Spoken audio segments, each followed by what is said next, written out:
மன்னிக்கணும், அம்மா வீட்டு வேலை செய்கிறாங்க, பையன் 2 லட்சத்தில் வண்டி கேட்குறான். அம்மா வீட்டு வேலை செய்யுது, பொண்ணு ஆப்பிள் ஐஃபோன் கேட்குது. என்ன புரியல உங்களுக்கு? தாயை பற்றியோ தன் நிலையை பற்றியோ புரியல. காணாமல் போச்சுன்னா ஒரே நாள் தான். உங்களுக்கு தெரியுமா?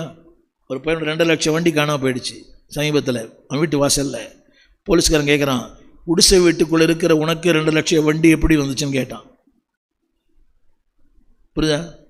உங்கள் அம்மா வீட்டு வேலை செய்கிறாங்க, உங்கள் அப்பா பியூனாக இருக்கிறாரு, உனக்கு இந்த குடிசை வீட்டுக்குள்ளே 2 லட்சம் எப்படி வாங்குற? நீ திருநியா? இது தேவையா நமக்கு? இதெல்லாம் இருப்பதை கொண்டு சிறப்போடு வாழணும். இதில் பெற்றோர் கூட சொல்லித்தரதில்லை. அவன் விரும்புகிறான், அவன் ஆசைப்படுறான். ஹலோ, அவன் எல்லாரும் தான் எல்லாத்தையும் விரும்புகிறான். விரும்பலாம் நீங்கள் பண்ணீங்கன்னா நாளைக்கு போலீஸ் தான் போகணும். புரியல? அவன் விருப்பத்தை நிறைவேற்ற நீங்கள் இல்லை, உங்கள் விருப்பம் நிறைவேற்ற தான் அவன் இருக்கிறான். கரங்களை உயர்த்தி ஒரே ஒரு சொல்லி முடிக்கிறேன். யோவான் 10:15. யோவான் 10:15.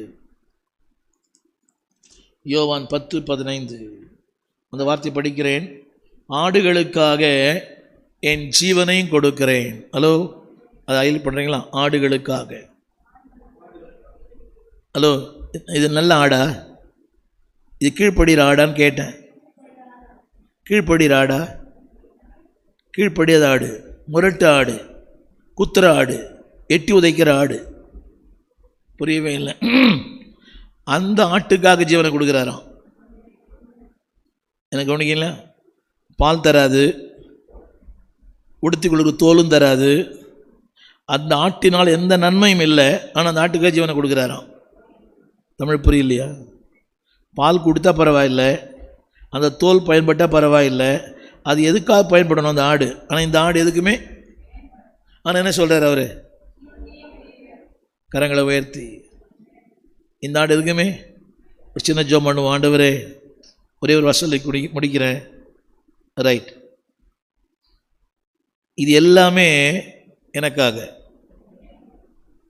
இது எல்லாமே, இதில் எல்லாமே ஒரு வார்த்தை இருக்குது, கவனிங்க.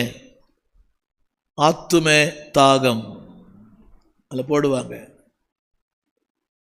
வேதனையிலும் சிலுவை பாடுகளிலும் என்னதான் அவருக்கு வேறு ஒன்றுமே இல்லை. நான் முக்கியம் இல்லை, என் ஆத்துமா தான் முக்கியம். நீங்கள் எத்தனை பேர் இந்த பாரம் இருக்குது? உங்கள் பிள்ளைகளை என்ன பாருங்கம்மா, எல்லாம் பொண்ணுன்றீங்க, பையன்றீங்க. ஆனால் எது முக்கியம்? அவன் ஆத்துமா ரொம்ப முக்கியம்.